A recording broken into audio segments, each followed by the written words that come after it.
Review FIUGP semester 3 वालों के लिए MDC हिस्ट्री का PYQ देखेंगे। ठीक है दोस्तों, बहुत सारे लोग जो है ना PYQ को जो है हल्के में लेते हैं, लेकिन ये बहुत ज़्यादा इंपॉर्टेंट होता है क्योंकि इससे आपको पता चलता है कि कौन सा क्वेश्चन जो है बार बार पूछे जा रहे हैं। और साथ ही साथ दोस्तों वही क्वेश्चन आप पढ़िए, इसमें से है ना अगर आप PYQ कर लेते हैं तो आपका अलग से कुछ पढ़ने का ज़रूरत नहीं है, इतना मतलब ये इफ़ेक्टिव रहता है। तो चलिए हम लोग शुरू करते हैं। दो तीन सेमेस्टर का हम लोग देखेंगे। पहला तो 22 से 26 वालों का देखेंगे, फिर देखेंगे दोस्तों 23 से 27 वालों का 2 सेट। चलिए देखते हैं क्या क्या है। तो देखिए एग्ज़ाम 3 घंटे का होता है, फुल मार्क्स 75 है। ये सभी चीज़ आपको पता होगा, इसलिए हम टाइम वेस्ट नहीं करेंगे क्योंकि ये एग्ज़ाम है आपका। तो देखिए ग्रुप ए में आपका जो क्वेश्चन है दोस्तों, इसमें टोटल 5 प्रश्न रहेंगे। 5 प्रश्न में जो है 5 मार्क्स मिलेगा आपको।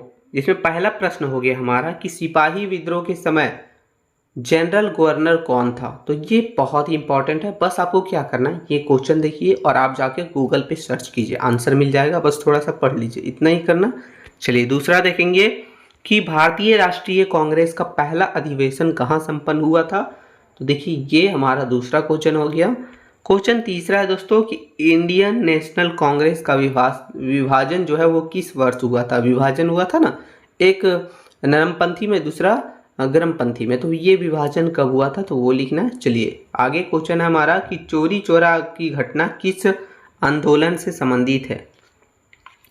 फिर है हमारा पांचवा दोस्तों कि करो या मरो का नारा किसने दिया था। तो ये टोटल 5 प्रश्न हैं जिसके लिए आपको 5 मार्क्स मिलेंगे। बहुत ईजी है, बस आपको कर लेना। बहुत सारे लोग बोलेंगे कि आप क्यों नहीं करवाइए, तो देखिए आप डिस्क्रिप्शन में जाइए, वहाँ आपको लॉन्ग टाइप वाला और साथ ही साथ ऑब्जेक्टिव दोनों का वीडियो का लिंक मिल जाएगा। साथ ही साथ दोस्तों आप कमेंट बॉक्स में भी देखिए पिन किया हुआ जो मैसेज है उसमें आपको लिंक मिल जाएगा, आप जाइए, लॉन्ग टाइप वाला ऑब्जेक्टिव जो मर्जी हो आप देख लीजिएगा। फिर आपका आ जाता है क्वेश्चन दूसरा और तीसरा जो कि 5-5 मार्क्स के लिए रहता है। तो देखिए इसमें हमारा जो क्वेश्चन है वो है कि सत्याग्रह पर टिप्पणी लिखिए, संक्षिप्त टिप्पणी लिखिए। फिर जो तीसरा है दोस्तों कि आर्य समाज पर संक्षिप्त टिप्पणी लीजिए। ये दोनों कंपलसरी है, दोनों के लिए आपको 5-5 मार्क्स मिलते हैं।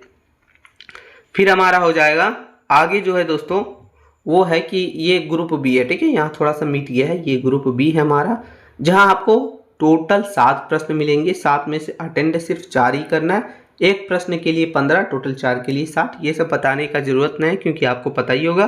तो डायरेक्ट हम लोग क्वेश्चन देखते हैं। देखिए क्वेश्चन है, ये बहुत ही इंपॉर्टेंट है कि 1885 में भारतीय राष्ट्रीय कांग्रेस की स्थापना किन कारणों से हुई। तो देखिए ये जो तो क्वेश्चन है दोस्तों वो 100% दोनों का दोनों आएगा। एक भारतीय राष्ट्रीय कांग्रेस की स्थापना से रिलेटेड, दूसरा हो गया 1857 के विद्रोह के कारण एवं परिणाम, ये दोनों का दोनों आएगा, आप लिख के ले लीजिए। तो ये 2 क्वेश्चन यानी कि आप जो है 30 मार्क्स के लिए कंफर्म आप कर चुके हैं। बस 2 क्वेश्चन और अटेंड करना है जिसमें से हम आपको बताते, ये 2 कंफर्म हो गया। चलिए अगला हमारा क्वेश्चन है कि 20वीं सदी के प्रथम दशक में भारतीय राजनीति में उग्रवादिता के उदय और विकास की विवेचना कीजिए। तो देखिए ये क्वेश्चन पूछा गया था। असहयोग आंदोलन के कारणों, स्वरूप एवं महत्व की विवेचना कीजिए। तो ये भी इंपॉर्टेंट है, ये आ सकता है। ठीक है, कई बार असहयोग आंदोलन या फिर आपको पूछ लेगा सविनय अवज्ञा आंदोलन, जो भी महात्मा गांधी के योगदान, ये सब में से पूछ लेता है। देखिए पूछा गया कि सविनय अवज्ञा आंदोलन के महत्व का आलोचनात्मक विश्लेषण करते हुए यह बताइए कि यह असफल था, यानी ये क्या यह सफल था कि सफल था, ये बताना है। ठीक है, आगे क्वेश्चन नंबर 9 है हमारा कि 1942 ईस्वी के भारत छोड़ो आंदोलन के कारणों एवं स्वरूप की व्याख्या कीजिए। और लास्ट हमारा 10वां है कि जो भारत का जो विभाजन हुआ था उसकी परिस्थितियों का विवेचना करना। तो ये सारे क्वेश्चन इंपॉर्टेंट है, बस आपको क्या क्या पढ़ना है वो हम आपको बता देते। सबसे पहले तो ये कांग्रेस की स्थापना, फिर दूसरा हो गया 1857 का विद्रोह, फिर है गांधी जी के योगदान के बारे में, फिर आपको सविनय अवज्ञा आंदोलन, असहयोग आंदोलन, और आपका हो गया दोस्तों ये भारत छोड़ो आंदोलन, ये पढ़ लेना, और भारत पाकिस्तान का विभाजन के बारे में। बस इतना ही पढ़ना है, ज़्यादा कुछ भी नहीं पढ़ना है। चलिए ये हमारा क्वेश्चन कंप्लीट हो गया। चलिए दूसरे हम लोग देखेंगे जो कि 23 से 27 वालों का, ये भी देखते हैं कि आखिर क्या इसमें पूछा गया ज़्यादा। तो चलिए डायरेक्ट क्वेश्चन देखते हैं। ग्रुप ए में देखिए, इसमें आपका जो क्वेश्चन है ये भी पहले ऑब्जेक्टिव देख लेते हैं। बोला है कि 1857 के विद्रोह के तत्कालीन कारण क्या थे। तो उस समय कारण क्या था कि जो चर्बी का जो बनाया जा रहा था ना, बारूद वगैरह, उसके विरोध में ये शुरू हुआ था। तत्कालीन कारण यही था। वैसे आप लोग पढ़े होंगे। देखिए लॉन्ग टाइप वाला अगर पढ़ लीजिएगा तो ऑब्जेक्टिव आपको अलग से पढ़ने की जरूरत नहीं है। दूसरा क्वेश्चन है दोस्तों कि भारत का महान दीर्घायु किसे कहा जाता है, यानी grand old man of India किसे कहा जाता है। चलिए आगे। तीसरा है कि चौरी चौरा स्थान कहाँ से संबंधित है। चौथा है दोस्तों कि गद्दर पार्टी की स्थापना कहाँ हुई थी। और हमारा पांचवा हो गया कि भारतीय स्वतंत्रता के समय इंग्लैंड का प्रधानमंत्री कौन था। तो ये सब क्वेश्चन है आपको पढ़ना है। फिर आपका हो गया दूसरा और तीसरा जो कि 5-5 मार्क्स का। तो देखिए पूछ लिया गया कि भारत छोड़ो आंदोलन पर एक संक्षिप्त टिप्पणी लिखिए। फिर है आज़ाद हिंद फौज पर एक संक्षिप्त टिप्पणी लिखिए। बस 5-5 मार्क्स। तो आपको बोले ना कि सिर्फ आप इंपॉर्टेंट वाला कर लीजिएगा ना, आपका हर एक क्वेश्चन हो जाएगा। फिर लॉन्ग टाइप वाला में चलते हैं। तो देखिए यहाँ भी आपको 1857 के विद्रोह एवं कारणों का प्रभाव पूछा गया, यानी सीधा समझिए ये क्वेश्चन 100% श्योर है आपको पूछा ही जाएगा दोस्तों। फिर हमारा हो गया आगे। बोल रहा है कि भारतीय राष्ट्रीय कांग्रेस के जन्म की परिस्थितियों का वर्णन कीजिए। देखिए वही बात है, जन्म स्थापना एक ही चीज हुआ। तो देखिए ये दोनों का दोनों क्वेश्चन पूछा जाता है। फिर हमारा अगला क्वेश्चन है कि भारत में नरमपंथी आंदोलन के उदय के कारणों की समीक्षा कीजिए।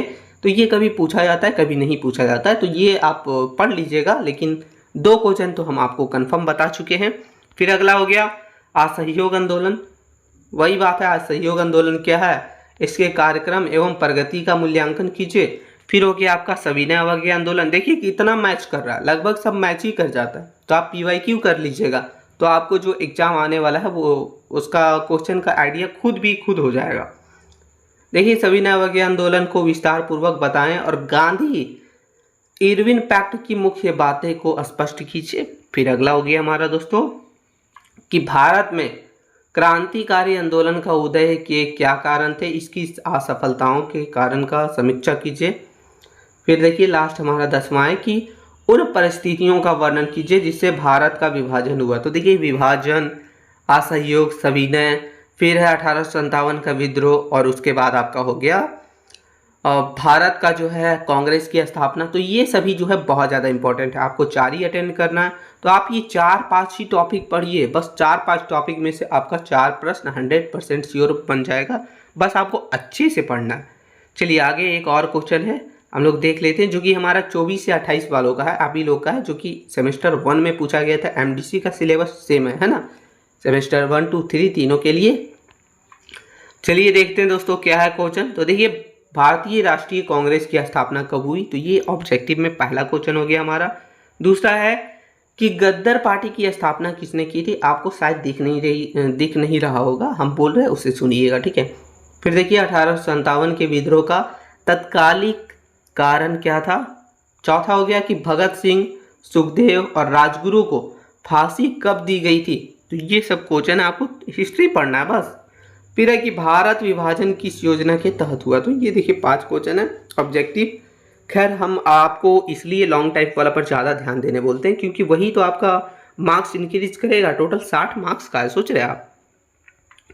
दूसरा और तीसरा देखिए जो 5-5 मार्क्स का है दोस्तों, बोल रहा है कि नरमपंथी और गर्मपंथी के बारे में। फिर हो गया अरविंद घोष के बारे में। तो ये आपको दोनों के बारे में लिखना है।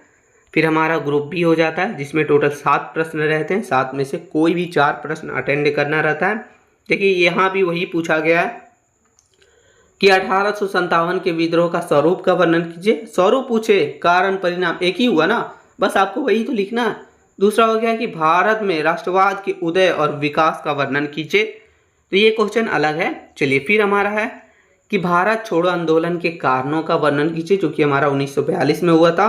तो ये भी बहुत ही इंपॉर्टेंट क्वेश्चन है। हम आपको बताएं भारत छोड़ो आंदोलन, सविनय अवज्ञा आंदोलन, असहयोग आंदोलन और गांधी जी की भूमिका, ये 4 आपका रट लीजिएगा। 1857 का विद्रोह रट लीजिएगा, मतलब रट नहीं लीजिएगा, कर लीजिएगा। और साथ ही साथ आपको कांग्रेस की स्थापना कर लीजिएगा, बस इतना ही कीजिए। देखिए फिर पूछा गया भारतीय राष्ट्रीय कांग्रेस की स्थापना के कारणों की व्याख्या करें। सेफ्टी वॉल्व की अवधारणा को स्पष्ट कीजिए। सेम वही चीज फिर क्वेश्चन पूछ लिया गया, ठीक है। क्वेश्चन की कितना भी क्यों ना घुमा दे, बट अगर आपको कहीं भी लिखा दिख जाए कि भारतीय राष्ट्रीय कांग्रेस की स्थापना, तो आप चाहिए वो लिख दीजिएगा। इसका तैयारी ऑलरेडी करवा दिया गया है, आंसर वगैरह भी बता दिया गया है, तो आप डिस्क्रिप्शन में जरूर चेक कीजिएगा एक बार, साथ ही साथ कमेंट बॉक्स में भी दे दिया है लिंक। आगे है कि स्वतंत्रता आंदोलन में सुभाष चंद्र बोस की भूमिका का वर्णन कीजिए। तो देखिए कई बार आज़ाद हिंद फौज के बारे में और सुभाष चंद्र बोस के बारे में भी पूछ लिया जाता है, तो थोड़ा सा आपको पढ़ लेना है दोस्तों। क्वेश्चन 9 है कि 1905 से 1942 के मध्य भारत में क्रांतिकारी आंदोलन हुआ था। क्रांतिकारी आंदोलन के संगठन, सिद्धांत या फिर मुख्य प्रवृत्तियों पर प्रकाश डालें, ये भी क्वेश्चन है, लेकिन ये सब जो है ना घुमा फिरा पूछता है। तो आप जो है 4 ही अटेंड करना 7 में से, तो 3 अगर जो छोड़ना रहता है उसमें से आप ये छोड़ सकते हैं अगर आपको समझ ना आए तो, वरना आपको 4 कोई भी अटेंड करना है। अगला हो गया देखिए, भारत विभाजन की परिस्थितियों की व्याख्या कीजिए। तो देखिए दोस्तों ये हमारा क्वेश्चन है।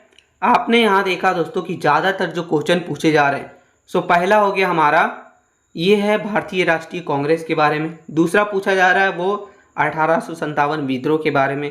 तीसरा आप समझ लीजिए इसमें आपका आता है असहयोग आंदोलन, सविनय अवज्ञा आंदोलन, भारत छोड़ो आंदोलन और महात्मा गांधी जी के योगदान पूछ लिया जाएगा।